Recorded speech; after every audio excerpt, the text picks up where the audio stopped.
Yes, I'm Dr. Janet Hammill. I'm from UQ Centre for Clinical Research, and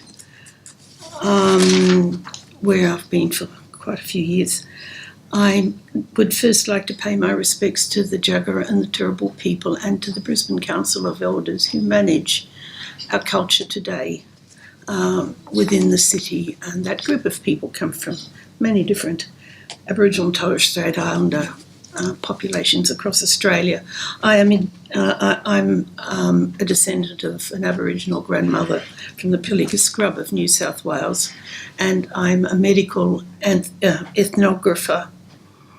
And my submission will concentrate on advocacy for those children who were exposed to alcohol before birth, and which resulted in negative impairment and behavioural learning problems, etc., their ongoing vulnerability, and then I hope we can concentrate on a plan to do something about that.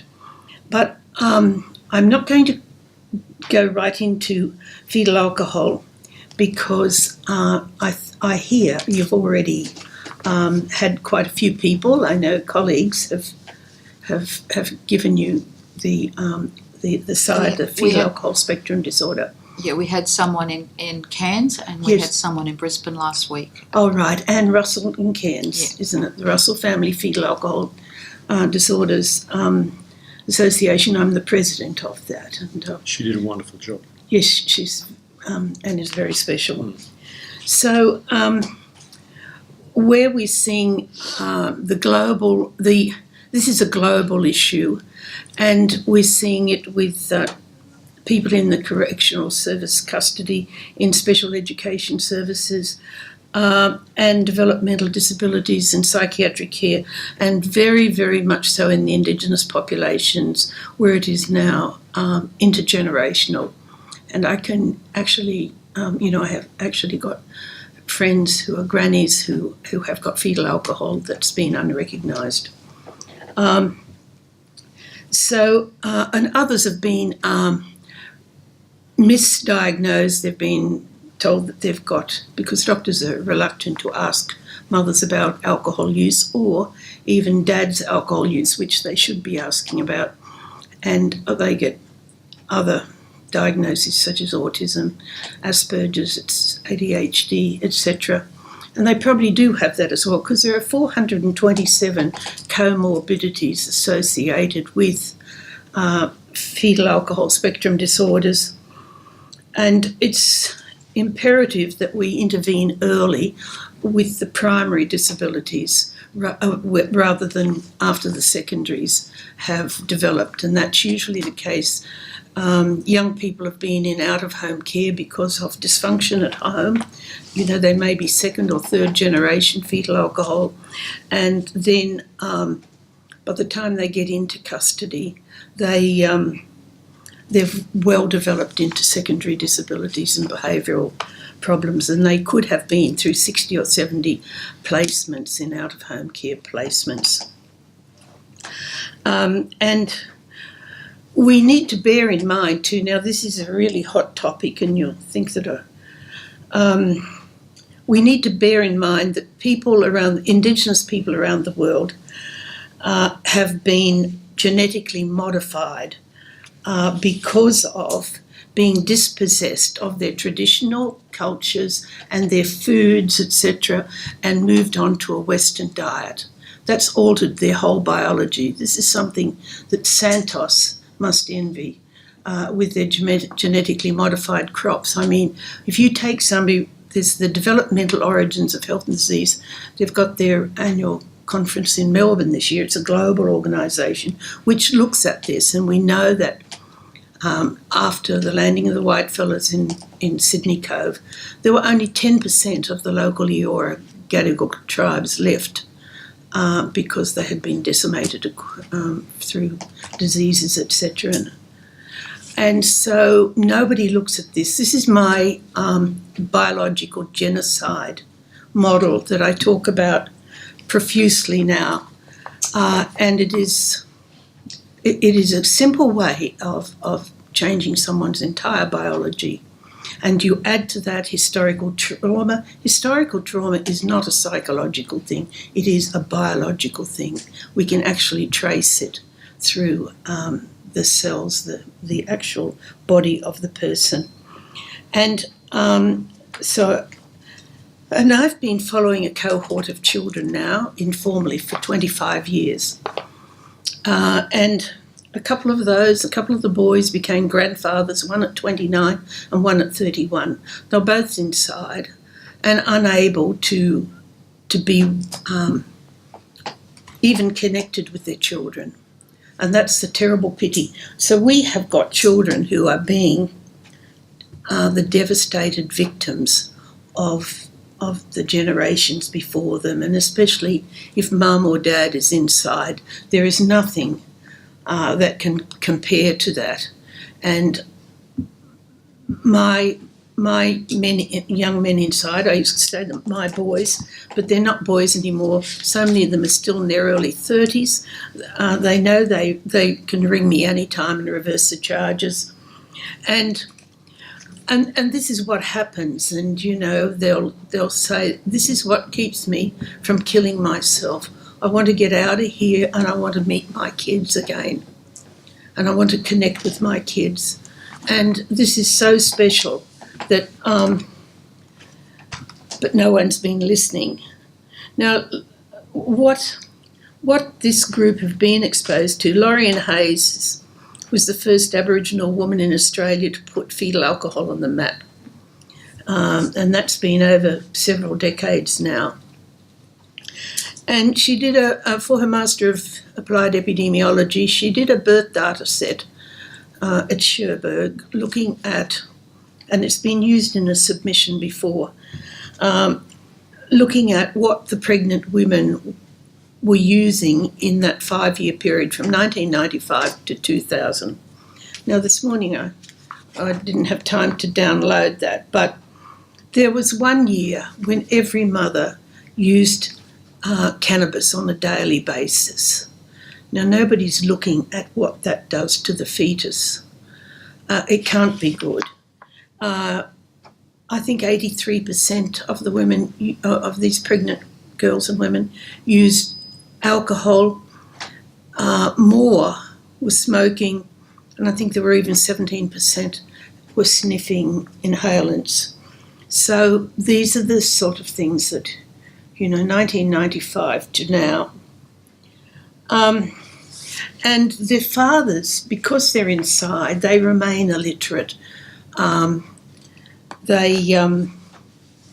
is now that I sort of say to my grandson, what do you do? Like he's been, when he first went into the big house, 2 months in isolation, and he said, so they took away his privileges, no television, this is what happens, and just let out into a cage to exercise, to get out of his cell for 2 hours each day. And he said he did push-ups on the floor and he can't read or write. And sadly, I was meeting the other day with some grannies down Bunjalung grannies down the coast, and an Aboriginal psychologist who's come in from the Northern Territory was saying how devastating the dependence on the family, on the baby economy, and the girls being encouraged to have babies so that everybody can benefit from the increased economy, and that they'd had problems, with implants because grannies and boys were encouraging the girls to remove them, which they were doing. So I hate bringing up the negative things, but this is the reality. So we're defined with the ABS statistics with the highest birth rates in the country, and we know that girls who have fetal alcohol can't manage their fertility. And of course we're also seeing a burden placed on the grandmothers. Granny burnout is a significant problem in Aboriginal communities. Grannies rearing so many children.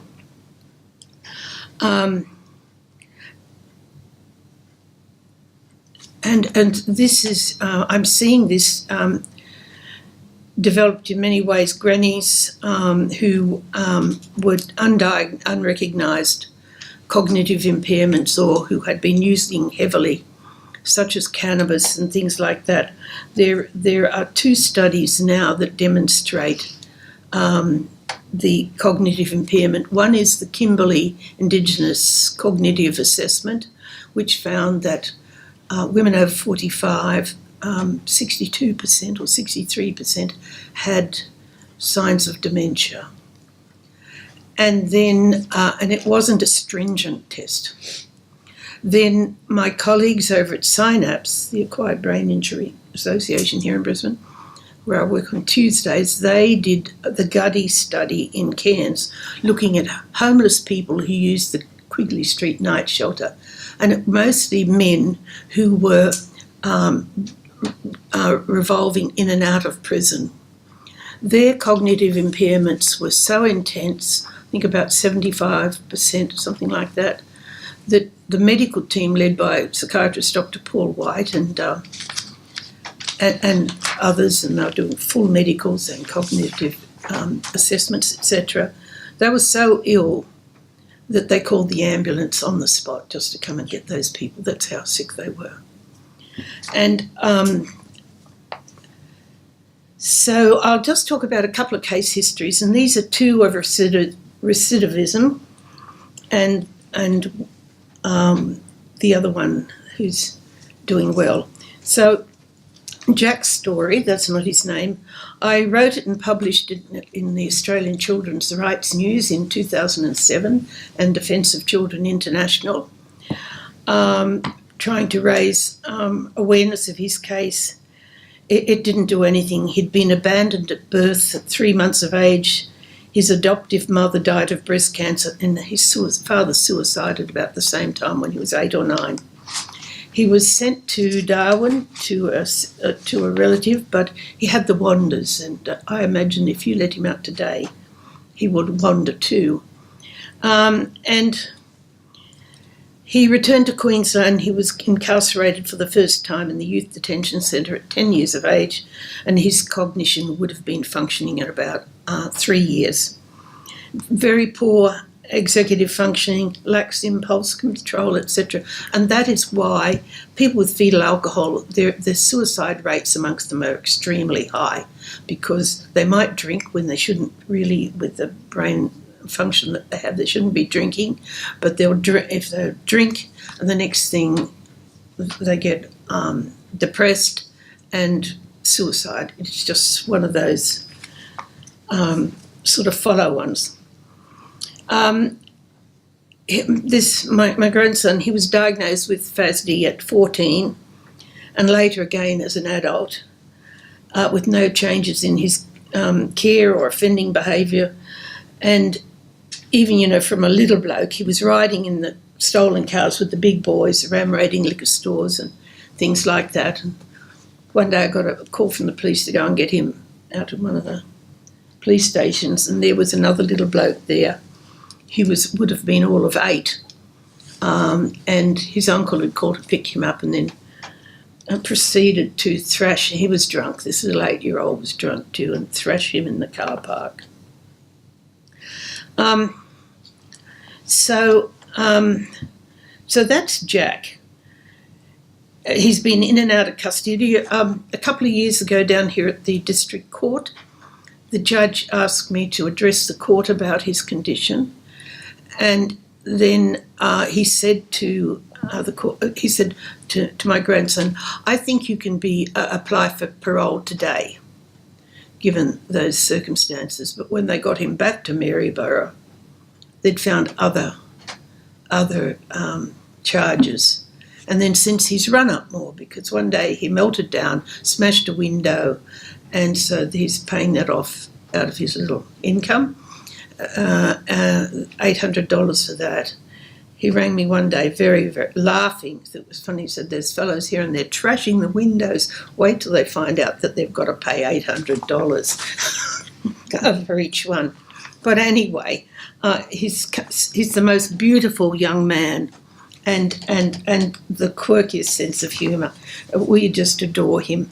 And then the other one is Lenny, and he was another one of my kids, and he's since suicide. He grew up. This is when I pick a case history out to give to you. It's one case history out of a dysfunctional family. Is big, if I were to document it, it'd be as big as this table. That's how.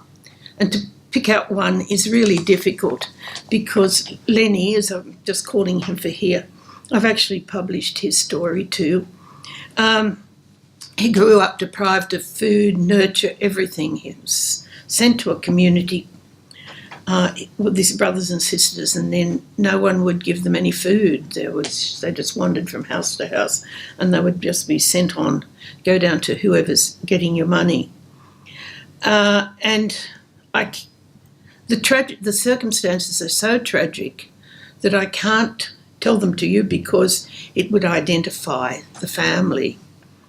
But I will say that all his siblings and cousins were suffering the same mental health problems and histories of family violence and sexual abuse at the hands of mostly uncles and others. And one night I was downtown here, I found him outside the night owl shop with another little boy, and they were waiting for the night owl to throw out their expiry date sandwiches, apparently at the same time every night. They do that and the kids know they can get a feed, but the point is they crave the excitement on the streets. And the biggest thing that Lenny used to say to me, he'd say, "Slack around here, hey." and that became his, it's sort of like every 10 seconds he had to have something going on.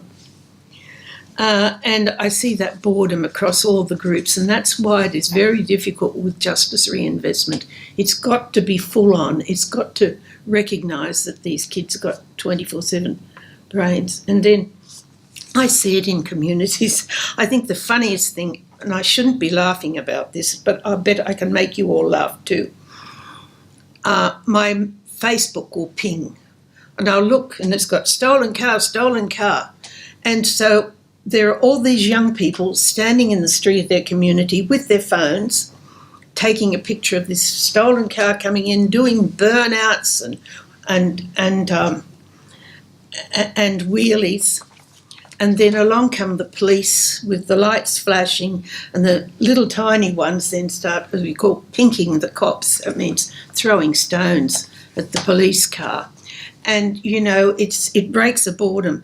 But for our kids, the one who stole the car, or the ones in the stolen car, think that half hour of glory, where they've got the whole community out, is worth going to jail for 2 years. And they'll be feeding off it in jail, telling their friends, and it will be always there in their brain how they brought some excitement to the community. We've actually witnessed it. Yes, that's right.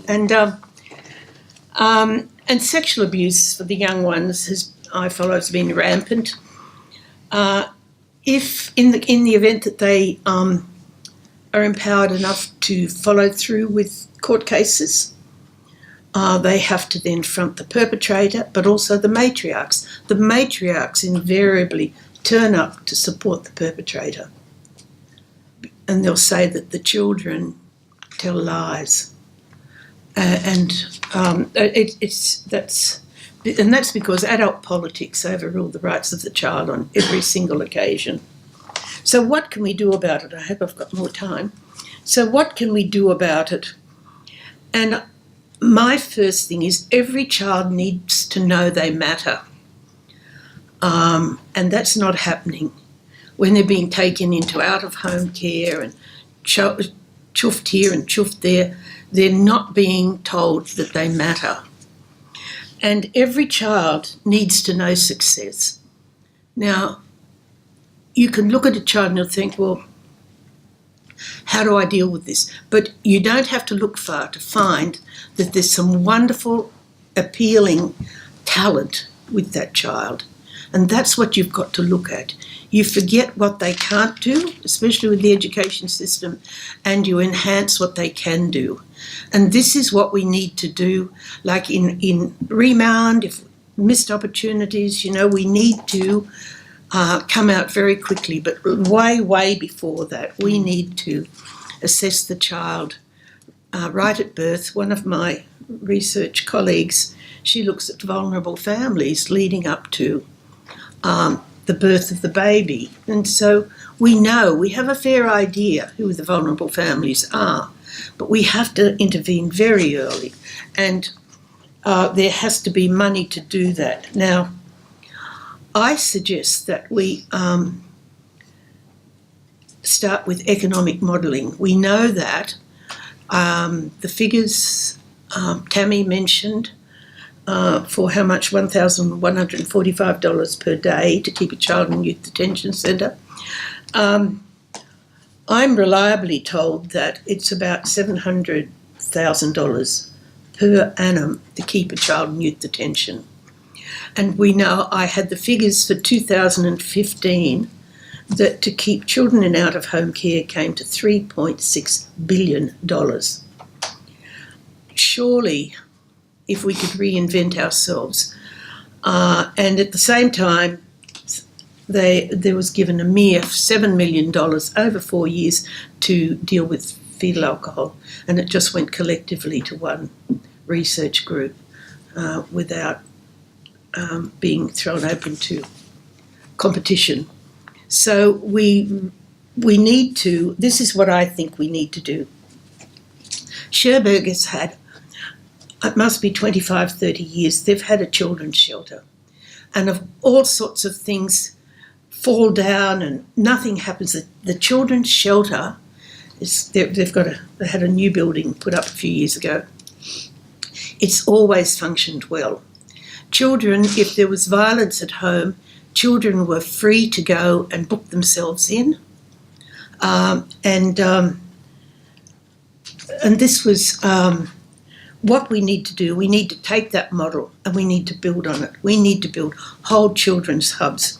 Now, that was what I was talking with the Bundjalung grannies about last week, the grannies against removals, and then we're hoping to do the same with Moree. Now, let's say in Moree, you're up there in northwestern New South Wales, and the grannies are so concerned because so many of the children are removed from the community, from their culture, end up down in Sydney or somewhere. You could set up a hub that's a children's shelter or residence, but all of the services, the assessments, the doctors, the specialists, everybody comes there to see the child.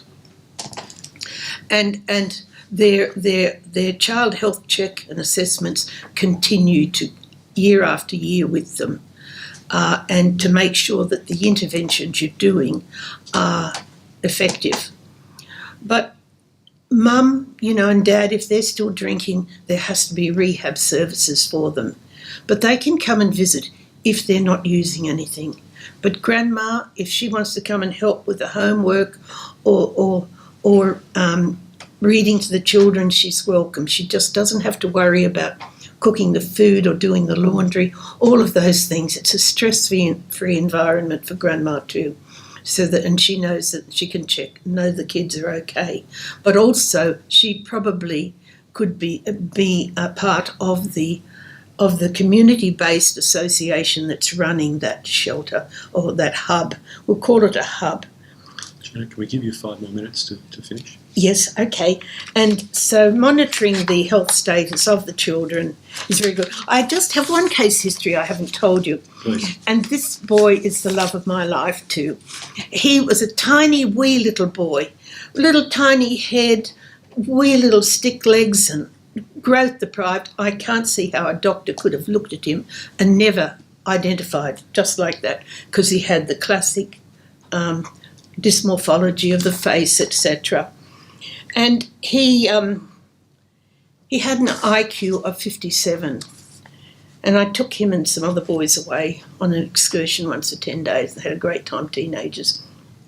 When we got back, the principal of the school had given a school letterhead to the children to write shocking letters about this boy's behaviour. So the whole community demonised him. And that is, we have to change community attitudes. But whether it was because his disability was so severe, a lot of it did go over his head. Although a few years ago when he was talking to a psychologist, he's been diagnosed again as fetal alcohol syndrome, he did say that he was bullied a lot. And so at the time I reported to the Commissioner for Children and Young People, others, but nothing happened. And then when he was 14, he was in prison and his mum had died after a long illness. And that's been his only imprisonment, because when he was 18, he developed a relationship with his current partner, and fantastic parents she had, and he started to grow. And now he's actually a normal size. And they left the community, and his partner's family have been wonderful. He's been to TAFE College, and he's done a training course in rouseabouting in the wool sheds.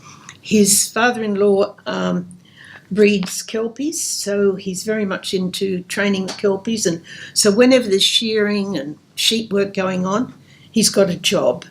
And he has 2 biological children. His partner didn't drink when she was pregnant, although she did use cannabis and smoke. And so this shows that just a really good family with food on the table 3 times a day can make a big impact. I'm really proud of that young fellow. Janet, can I bring the presentation to an end? That's finished. That's a great way to finish, with a story like that. That's encouraging. Look, thank you. The FASD and related issues are very confronting. We've heard a bit about it during the inquiry, and I guess there's an opportunity to do some things and improve, but there also seems to be some lack of awareness and understanding in the broader medical community, and then it flows into the justice system, the issues that it brings. You've helped highlight that. Congratulations on the work. You've been doing this a while now. Yes. And we thank you for it. Bronwyn, do you have a question? Only, Jan, not only, but I'd like, you mentioned a couple of papers about the stories, the personal stories. If you can follow those up with the links or the articles as PDFs for Commissioner Wood, myself and the QPC team, that would be good, and we can make a link to where people might find them if they want to read them, because you made comment in your presentation. That last story was quite powerful in terms of how a loving, supportive environment can support people in terms of around recidivism issues. And I'm wondering if people don't have that, how that possibly could be created, particularly as that people would grow and not be children anymore. They become into the adult years. But, what kind of strategies could help people that may have FASD or cognitive impairment of some kind, post-release? I think it's just support. And I was thinking when I was sitting there listening to Tammy, thinking we really should be sending in some of those supporters, some volunteers or other organisations who could go in and sit with the child in court. So, like sometimes, I'll get a phone call from a granny who's not in Brisbane who'll say, please, my grandson's appearing in the children's court. Do you mind going down, just letting him know that we're caring about him? Because they can't get down. And I think that says a lot if we can have people. And also, why can't those sort of people also go into the youth detention centre and move around in it? Like one day I went out there to visit, and they'll only bring the kids to the visitor centre.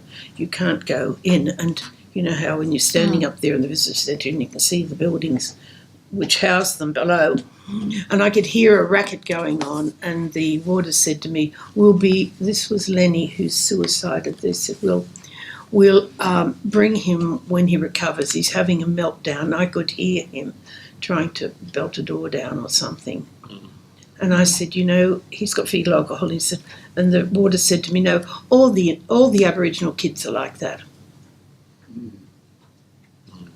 And I'm sort of thinking to myself, well, you know, that they it's not that they didn't know that there was something wrong. Yeah, thank you. Thank you for your presentation. Thanks. Thank you. Comments from the floor? Would anyone care to make a comment on Janet's presentation? Janet, it sounds like it was a lovely way to finish. And look, I just want to thank you for the work you've done, the presentation you've made, and the efforts you've made, and your family involvement. It's there are not enough people like you out there. Thank you. That brings to a close the Brisbane hearings. That's the end of our formal hearing process in Brisbane and other places. Our next task is to release the final report to government on the 1st of August.